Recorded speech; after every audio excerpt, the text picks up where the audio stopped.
Hello students, welcome back to my channel. So students, previous video में हमने पढ़ा था about the chemical reaction and the characteristics of the chemical reaction. तो I hope वो videos आपने पढ़ी हो और आपको वो इजीली समझ में आया हो। अगर कोई डाउट है देन कमेंट सेक्शन में मुझे बताइएगा, और अगर आपको वो वीडियो अच्छी लगी तो don't forget to subscribe my channel. Subscribe करना मत भूलिएगा, ताकि जैसे ही मैं न्यू वीडियो अपलोड करूं आपको उसका नोटिफिकेशन मिल जाए और आप उसे पढ़ सकें। आज की जो वीडियो में हम नया टॉपिक स्टार्ट करने वाले हैं, जो कि टॉपिक है आपका chemical equation and how to balance a chemical equation. तो बेसिकली जो इम्पोर्टेंट थिंग है वो ये है कि हम कैसे केमिकल इक्वेशन को बैलेंस कर सकते हैं, लेकिन उससे पहले हमें ये पता होना चाहिए कि केमिकल इक्वेशन होती क्या है। आज हम पढ़ेंगे कि what is a chemical equation and how to balance a chemical equation.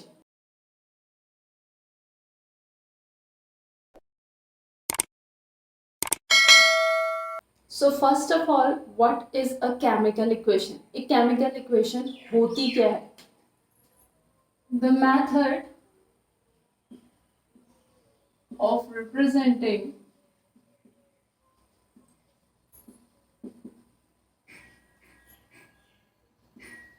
The chemical reaction by using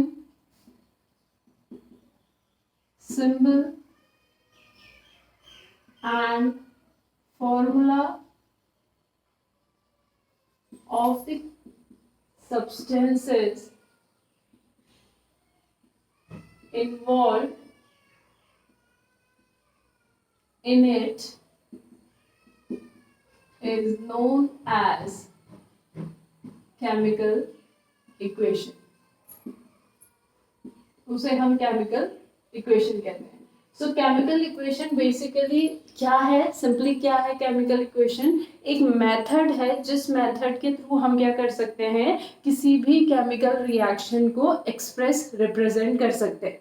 chemical reaction को रिप्रेजेंट करने का जो तरीका है वो हमारा क्या कहलाता है? Chemical equation. कोई भी केमिकल रिएक्शन है, उस केमिकल रिएक्शन को रिप्रेजेंट करने का जो तरीका है वो हमारा क्या कहलाता है? Chemical equation. और रिप्रेजेंट करने के लिए हम लोग क्या यूज करते हैं? अगर वो एलिमेंट है तो उसका सिंबल यूज करेंगे, और अगर वो कंपाउंड है तो उसका फॉर्मूला यूज करेंगे।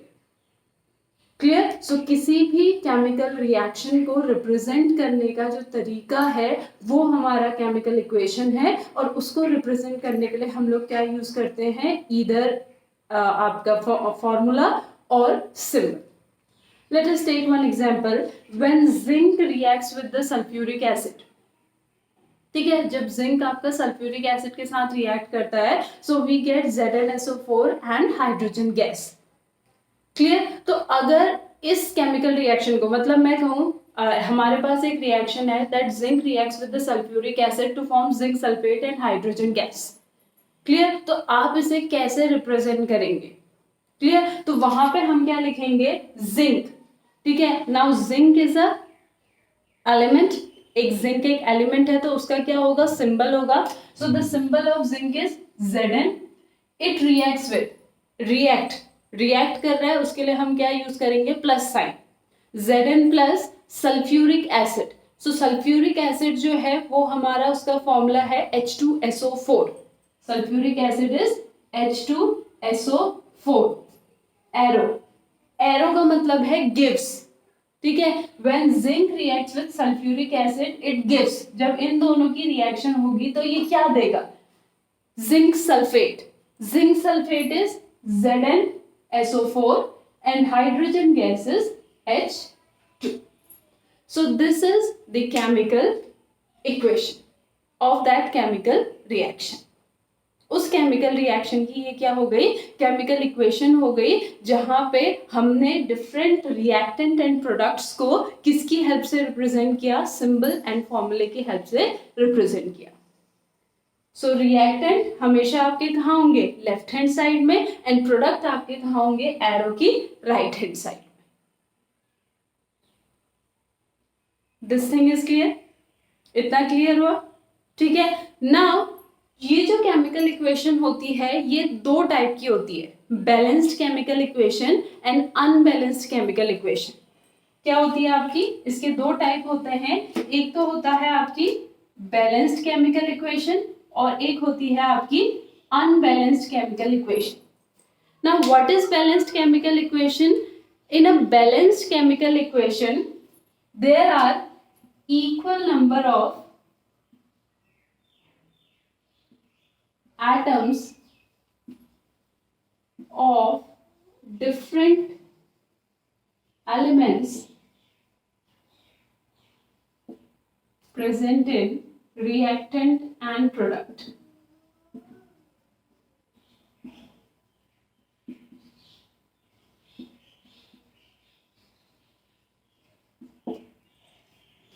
एक ऐसी केमिकल इक्वेशन जिस केमिकल इक्वेशन में जो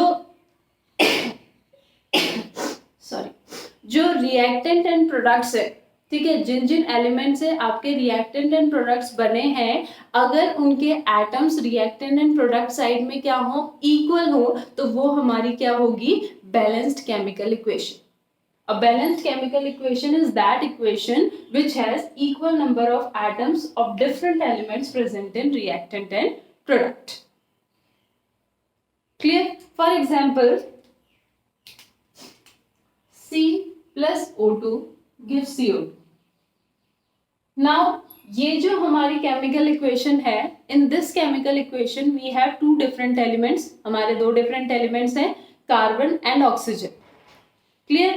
In reactant side, we have one atom of carbon and two atom of oxygen. Reactant side में हमारे पास क्या है, एक एटम है कार्बन का और दो एटम है किसके, ऑक्सीजन के. And in product side, we have one atom of carbon and two atoms of oxygen. Clear? एक एटम हमारे पास किसका है, कार्बन का है, और दो एटम किसके हैं, हमारे ऑक्सीजन के. So in reactant side and in product side, दोनों साइड देखिए, कार्बन के कितने एटम्स है, वन एटम, एंड ऑक्सीजन के कितने एटम्स है, two atom. It means the reaction is balanced. क्यों? क्योंकि इसमें जो डिफरेंट एलिमेंट्स थे उनके atom reactant and product side में क्या है, इक्वल. तो उसे हम क्या कहेंगे, बैलेंस्ड केमिकल इक्वेशन. क्लियर? दूसरी हमारी क्या होती है, अनबैलेंस्ड केमिकल इक्वेशन. दूसरी हमारी क्या होती है, unbalanced chemical equation. Now unbalanced chemical equation क्या होगी, अनबैलेंस्ड केमिकल इक्वेशन आपकी क्या होगी, अ chemical equation which has unequal number of atoms, unequal number of atoms of one or more elements. एक एलिमेंट या एक से ज्यादा एलिमेंट हो सकता है, एक ही एलिमेंट के एटम्स अनइक्वल हो, बाकी के इक्वल हो, ठीक है. हो सकता है एक से ज्यादा एलिमेंट्स के आपके जो एटम्स हो वो क्या हो, unequal. Clear? So unbalanced chemical equation is a equation which has unequal number of atoms of one or more elements of reactant and product.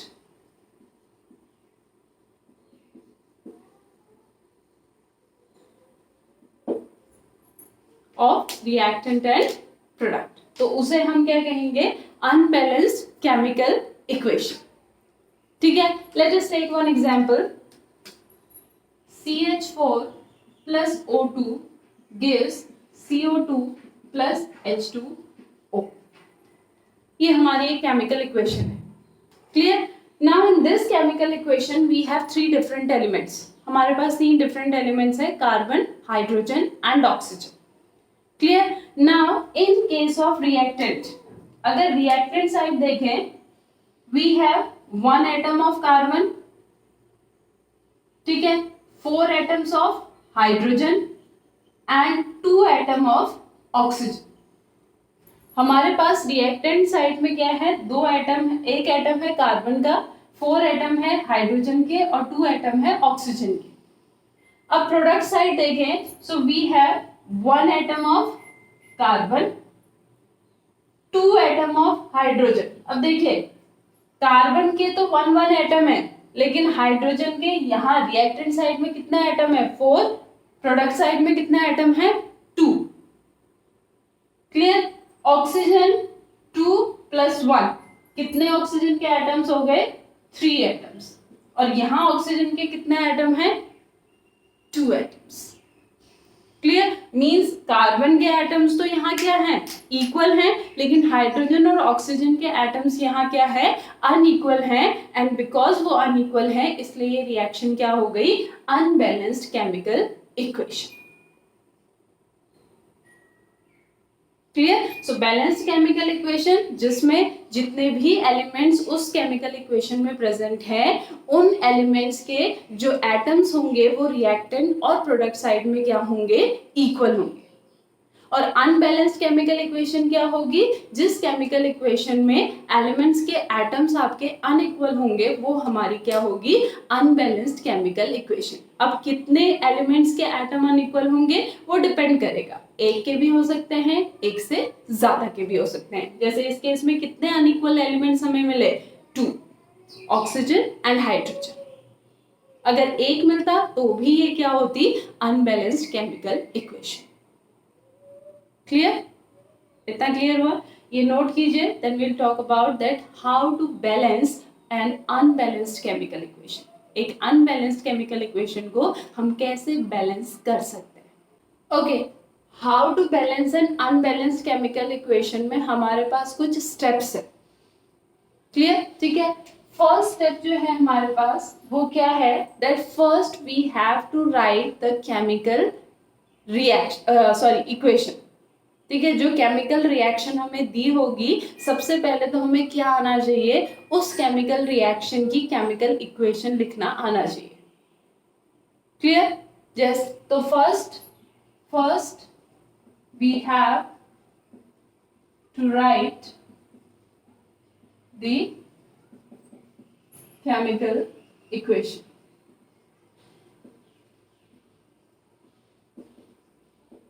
ठीक है, जैसे हमने जिंक और सल्फ्यूरिक एसिड की लिखी Zn + H2SO4 gives ZnSO4 + H2। Clear. Clear. Next second step में हमने क्या करना है we have to count the number of atoms of element in the reactant side and in the product side. Second में हमने क्या करना है एक टेबल बनानी है और उस टेबल में हमने क्या करना है ये कैलकुलेट करना है कि रिएक्टेंट साइड में जो एलिमेंट है उसके कितने एटम्स हैं और उसी एलिमेंट के कितने एटम्स आपके प्रोडक्ट साइड में प्रेजेंट है।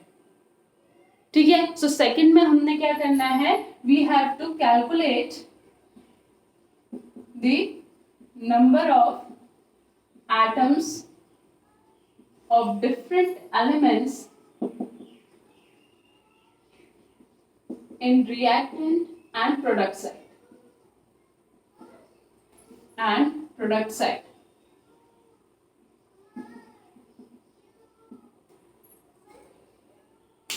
Clear? Let us take one example. Fe3O4 plus H2 gives Fe plus H2O। ये हमारी एक रिएक्शन है। अब इस रिएक्शन में हमने क्या किया आपका पहले इसको इक्वेशन की फॉर्म में लिखा। अब हम क्या करेंगे इसमें जितने एलिमेंट्स प्रेजेंट है तो सबसे पहले हम क्या करेंगे इसमें जितने एलिमेंट्स प्रेजेंट है उनको लिखेंगे। क्या क्या प्रेजेंट है इसमें एक प्रेजेंट है आयरन, दूसरा प्रेजेंट है ऑक्सीजन, तीसरा प्रेजेंट है हाइड्रोजन। और उसके साथ साथ हम क्या लिखेंगे reactant and product. Means reactant side में इसके कितने आपके एटम्स प्रेजेंट हैं एंड प्रोडक्ट साइड में इसके कितने एटम्स प्रेजेंट हैं। क्लियर। तो जैसे यहाँ पे रिएक्टेंट साइड में आयरन के देखेंगे तो कितने एटम्स प्रेजेंट है 3 एटम एंड प्रोडक्ट्स के कितने एटम प्रेजेंट है प्रोडक्ट साइड में 1 एटम, आयरन के 3 एंड प्रोडक्ट साइड में आयरन का 1। ऑक्सीजन रिएक्टेंट साइड में 4 एंड प्रोडक्ट साइड में 1। हाइड्रोजन रिएक्टेंट साइड में 2 एंड प्रोडक्ट साइड में 2। तो सबसे पहले तो हम केमिकल रिएक्शन को केमिकल इक्वेशन में लिखेंगे। फिर उस केमिकल इक्वेशन में हम जितने भी एलिमेंट्स प्रेजेंट है उन एलिमेंट्स को लिखेंगे और वो एलिमेंट्स आपके कितने कितने रिएक्टेंट एंड प्रोडक्ट साइड में प्रेजेंट है वो लिखेंगे। क्लियर? नेक्स्ट हम क्या करेंगे, फिर हम इनको बैलेंस करना स्टार्ट करेंगे। ठीक है, बैलेंस करना स्टार्ट करेंगे और आप सबसे पहले किसको बैलेंस कीजिएगा, हाइड्रोजन एंड ऑक्सीजन के अलावा अगर कोई भी आपका एलिमेंट वहां पे प्रेजेंट है फर्स्ट आप उसको बैलेंस कीजिए and then hydrogen and oxygen. Clear? ठीक है, तो यहाँ पे आपने क्या करना है, पहले किसको बैलेंस करना है, आयरन को बैलेंस करना है। क्लियर? अब आयरन को आप कैसे बैलेंस कर सकते हैं, Fe3O4 है। क्लियर? अब यहां से 3 को तो आप रिड्यूस नहीं कर सकते, क्यों? क्योंकि 3 को अगर आप रिड्यूस करेंगे तो ये फॉर्मूला चेंज हो जाएगा and while balancing the equation we don't have to change the formula of the compound. हमने कंपाउंड का फॉर्मूला चेंज नहीं करना है। क्लियर? फॉर्मूले जो फॉर्मूला है, जैसा फॉर्मूला है कंपाउंड का फ्रॉम द स्टार्टिंग, वो फॉर्मूला लास्ट तक क्या रहना चाहिए, वैसा ही रहना चाहिए। आप फॉर्मूले को चेंज नहीं कर सकते while balancing the chemical equation.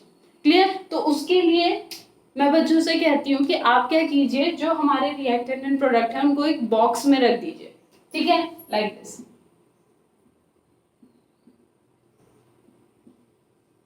अब जो कुछ भी हम करेंगे इस बॉक्स के बाहर हमने करना है, इस बॉक्स के अंदर कुछ नहीं करना, क्योंकि अगर हम अंदर करेंगे तो क्या होगा, कोई ना कोई फॉर्मूला वहां पे चेंज होगा जो कि बैलेंसिंग केमिकल इक्वेशन में नहीं होता है। क्लियर? तो अब ये 3 तो मैं रिड्यूस नहीं कर सकती, लेकिन यहाँ पे मैं 3 बढ़ा सकती हूँ 1 into 3 करके, और वो 3 मैं क्या करूंगी, मैं Fe3 ऐसे नहीं लिखूंगी, क्योंकि Fe3 ऐसे लिखने पे तो क्या होगा, मेरा ये फॉर्मूला चेंज हो जाएगा, क्योंकि यहाँ पे ये सिंबल Fe है तो ये लास्ट तक क्या रहना चाहिए, Fe ही रहना चाहिए। तो Fe3 करूंगी तो ये गलत होगा, लेकिन अगर मैं 3Fe करूंगी तो सिंबल अभी भी क्या है, Fe है, लेकिन इसके एटम्स कितने हो गए, 3। इसके एटम्स कितने हो गए, 3। तो जैसे ही मैं यहाँ पे ये चीज करूंगी, मेरी इक्वेशन क्या बन जाएगी, Fe3O4 plus H2, it gives 3Fe plus H2O। Clear? यानी कि 1 into 3 equals to 3। तो जो आयरन है वो दोनों साइड क्या हो गया, बैलेंस्ड हो गया, दोनों साइड बैलेंस्ड हो गया। अब हम देखेंगे आपका ऑक्सीजन या हाइड्रोजन। हाइड्रोजन हमारा दोनों साइड ऑलरेडी क्या है, बैलेंस्ड है, तो हम किसको देखेंगे, ऑक्सीजन। क्लियर? अब ऑक्सीजन हमारा रिएक्टेंट साइड 4 है और वो 4 फॉर्मूले में है, तो हम उसको चेंज नहीं करेंगे। प्रोडक्ट साइड हमारा जो ऑक्सीजन है वो 1 है, तो हम इसको 4 बना सकते हैं, लेकिन 4 बनाने के लिए अब मैं इसको H2O4 नहीं लिख सकती, क्योंकि H2O4 लिखूंगी तो फॉर्मूला मेरा गलत हो जाएगा। तो 4 मैंने कहाँ लिखना होगा, बॉक्स के बाहर। ठीक है, बॉक्स के बाहर लिखने पे मेरा 4 कहाँ आ जाएगा, यहाँ। ठीक है, ऑक्सीजन यहाँ एक वाटर का जो मॉलिक्यूल है उसमें एक ऑक्सीजन है, तो 4 वाटर के मॉलिक्यूल में कितने ऑक्सीजन हो जाएंगे, 4 into 1 4। तो ऑक्सीजन हमारा क्या हो गया, बैलेंस हो गया।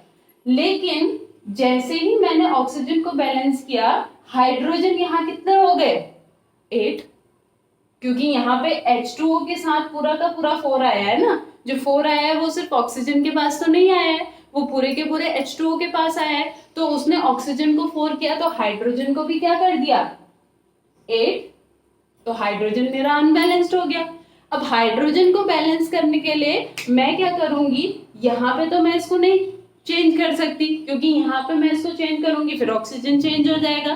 तो अब मैं रिएक्टेंट साइड देखूंगी, तो रिएक्टेंट साइड में इस बॉक्स के बाहर अगर 4 लिख दूं, यहाँ पे अगर मैं 4 लिख दूं तो हाइड्रोजन भी कितने हो जाएंगे, 8। अब अगर आप काउंट करेंगे, आयरन दोनों साइड 3 है, ऑक्सीजन दोनों साइड 4 है और हाइड्रोजन दोनों साइड 8 है।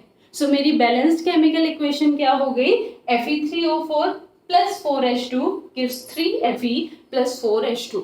और इन दोनों को अगर आप कंपेयर करेंगे तो जो सिंबल और फॉर्मूला है वो अभी भी वही है जो पहले था। So while balancing the equation, we don't have to change the formula of the compound. हमने कंपाउंड का फॉर्मूला चेंज नहीं करना है, उसे विदाउट चेंज किए हमने रिएक्शन को क्या करना है, बैलेंस्ड करना है। Clear?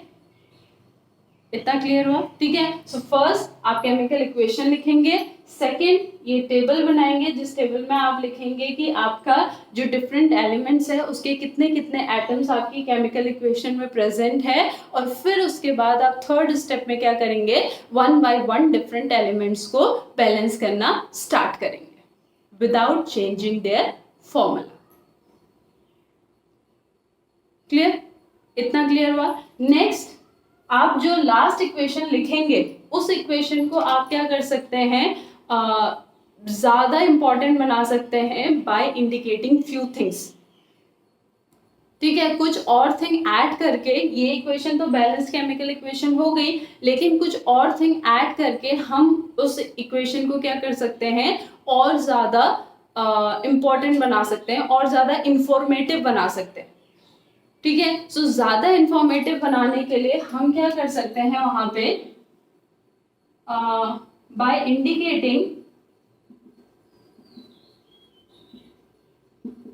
Physical state of the reactant and product. जो रिएक्टेंट एंड प्रोडक्ट है उनके फिजिकल स्टेट को इंडिकेट करके, मतलब जो रिएक्टेंट एंड प्रोडक्ट है वो आपके सॉलिड फॉर्म में है, एक्वस फॉर्म में है, लिक्विड फॉर्म में है, गैसियस फॉर्म में है, किस फॉर्म में वो प्रेजेंट है, ये शो करके हम उस रिएक्शन को और ज्यादा क्या कर सकते हैं, इंफॉर्मेटिव बना सकते हैं। Like the reaction between zinc and sulphuric acid, zinc and sulphuric acid की रिएक्शन जो है उसमें हम लिख सकते हैं जिंक सॉलिड ZnS। तो S का मतलब यहाँ पे क्या आ जाएगा कि zinc is present in the solid form, zinc solid plus H2SO4 aqueous, ये सॉल्यूशन फॉर्म में है।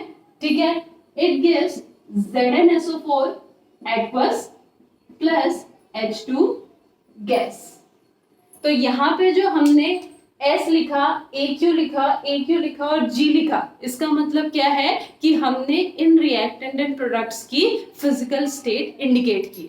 तो हमने इस रिएक्शन को और ज्यादा क्या बना दिया, इंफॉर्मेटिव बना दिया, बैलेंसिंग के साथ साथ इसको इंफॉर्मेटिव भी बना दिया।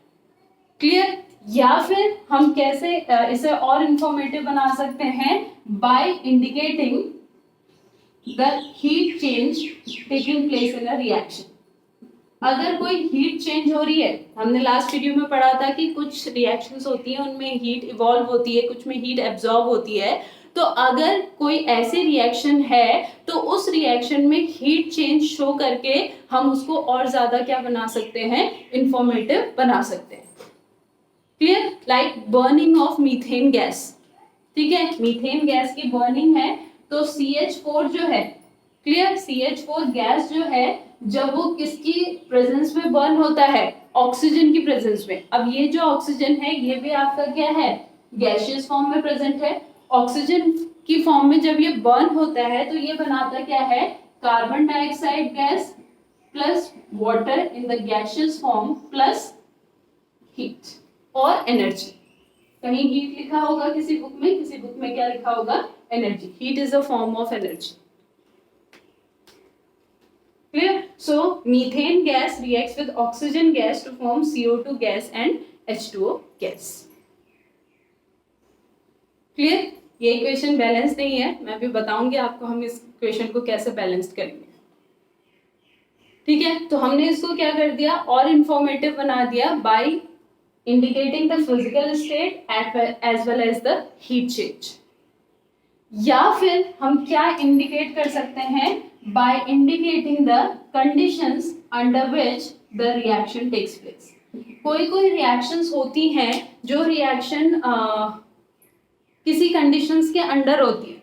ठीक है, फॉर एग्जाम्पल आपने फोटोसिंथेसिस पढ़ा होगा, जो प्लांट में फोटोसिंथेसिस होता है। फोटोसिंथेसिस के लिए दो चीजें रिक्वायर्ड होती हैं, one is the presence of sunlight and another one is a green pigment called chlorophyll. ठीक है, दो चीजें वहां पे रिक्वायर्ड होती हैं, और जब वो दो चीज मिलती हैं तभी आपका कार्बन डाइऑक्साइड और वाटर जो है वो मिलके क्या बनाते हैं, ग्लूकोज एंड ऑक्सीजन। तो वहां पे वो कंडीशन अगर हम लिख दें, ठीक है, like CO2 gas plus H2O liquid, यहाँ पे H2O किस फॉर्म में होगा, लिक्विड फॉर्म में, in the presence of sunlight and chlorophyll, in the presence of sunlight and chlorophyll form C6H12O6 plus O2। यहाँ पे जो आपका C6H12O6 है ये क्या है हमारा गैस, सॉरी ग्लूकोज, और ये किस फॉर्म में होगा, एक्वस फॉर्म में, प्लस O2 आपका गैसियस फॉर्म।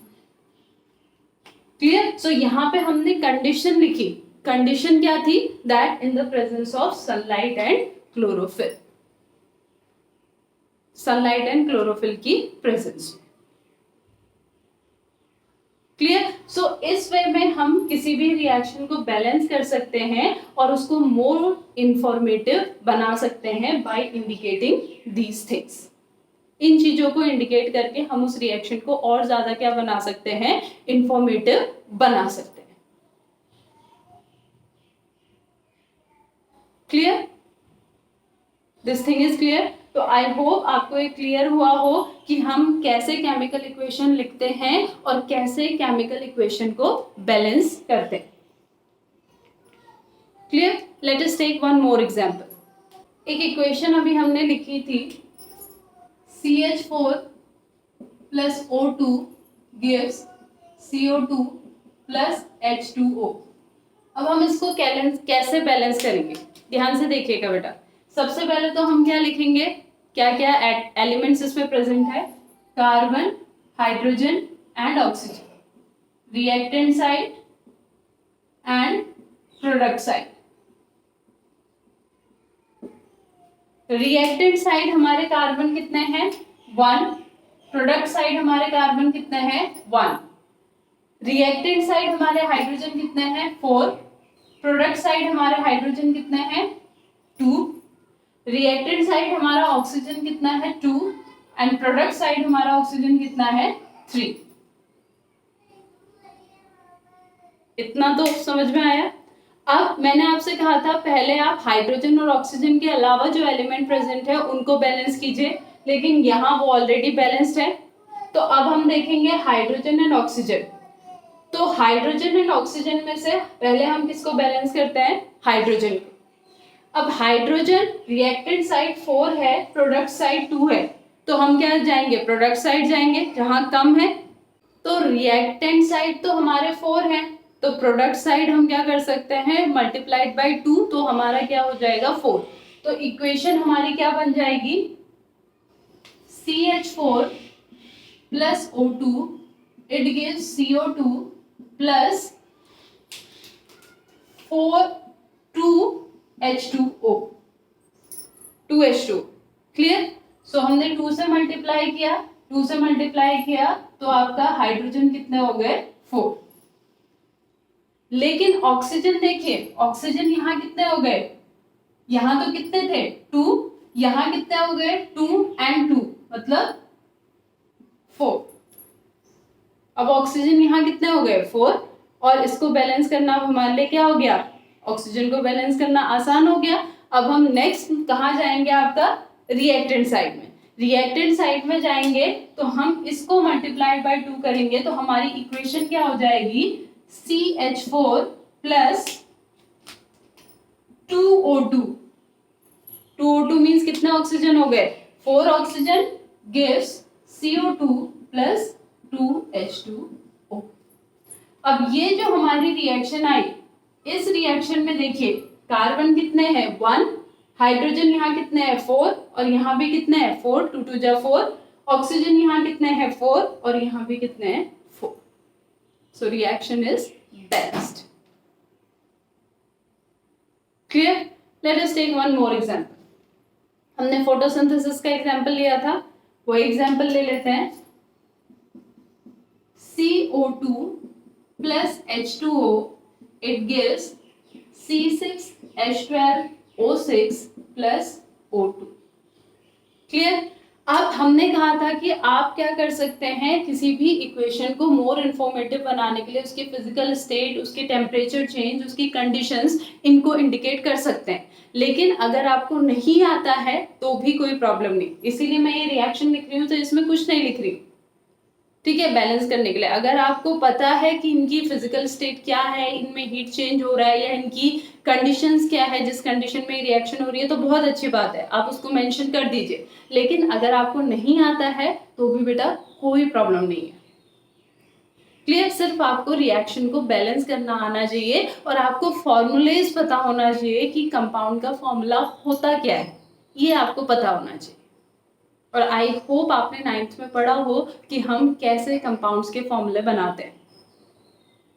क्लियर, ठीक है। सो CO2 plus H2O gives C6H12O6। अब ये जो हमारी रिएक्शन है, इसमें भी हमारे जो 3 एलिमेंट हैं वो वही है, carbon, hydrogen and oxygen.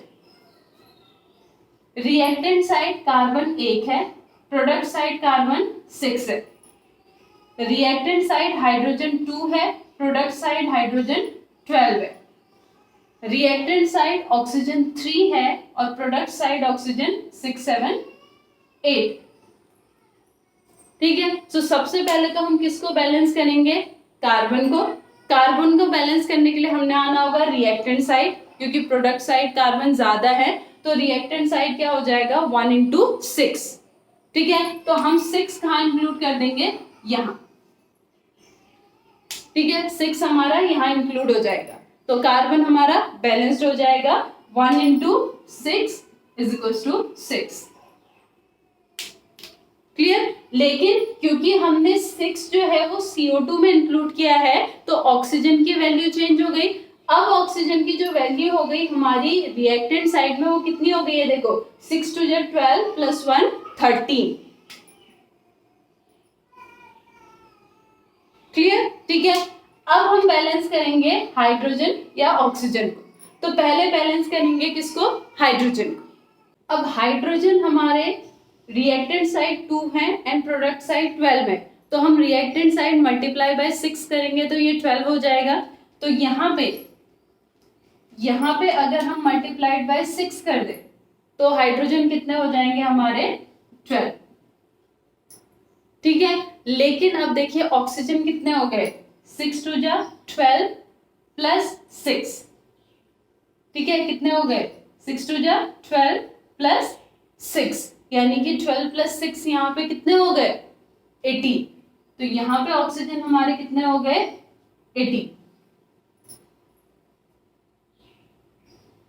18 oxygen हो गए। ठीक है, और यहाँ कितने ऑक्सीजन है हमारे 8। अब हमने इसको बैलेंस करना है। अब हम 8 को कैसे 18 में चेंज करें, 8 को कैसे चेंज करें 18 में, तो देखिए यहाँ पे इस वाले ग्लूकोज में कितने ऑक्सीजन है, 6 ऑक्सीजन। अगर वो 6 ऑक्सीजन रिमूव कर देते हैं तो 18 माइनस 6 यानी कि कितने बचे, 18 माइनस 6 12 ऑक्सीजन बचे। ठीक है, और यहाँ पे कितने ऑक्सीजन है 2। तो अगर मैं इसको मल्टीप्लाई कर देती हूँ 6 से, ठीक है, अगर मैं इस ऑक्सीजन को 6 से मल्टीप्लाई कर देती हूँ तो 6 2 12, 12 प्लस 6 8, तो कितने हो गए 8। तो हमारी बैलेंस केमिकल इक्वेशन क्या हो गई, बैलेंस केमिकल इक्वेशन हो गई 6CO2 plus 6H2O, it gives C6H12O6 plus 6O2। अब अगर इसमें आप चेक करेंगे तो दोनों साइड 6 कार्बन है, दोनों साइड 12 हाइड्रोजन है, और ऑक्सीजन 6 2 12, 12 प्लस 6 18, 6 2 12, 12 प्लस 6 18। तो ये हमारी क्या हो गई, बैलेंस्ड केमिकल इक्वेशन। सो इस वे में हम क्या कर सकते हैं, डिफरेंट इक्वेशन को बैलेंस कर सकते हैं। क्लियर। सो आई होप आपको समझ में आया हो कि हम कैसे डिफरेंट इक्वेशंस को बैलेंस कर सकते हैं। और अगर आपको समझ में आया है तो आप घर में उसको प्रैक्टिस कीजिए, इन रिएक्शंस को देख के बाकी रिएक्शंस को प्रैक्टिस कीजिए। अगर कोई रिएक्शन में आपको प्रॉब्लम होती है then please let me know. So that's all for today. I hope आपको ये समझ में आया हो. I'll meet you in the next video with a new topic.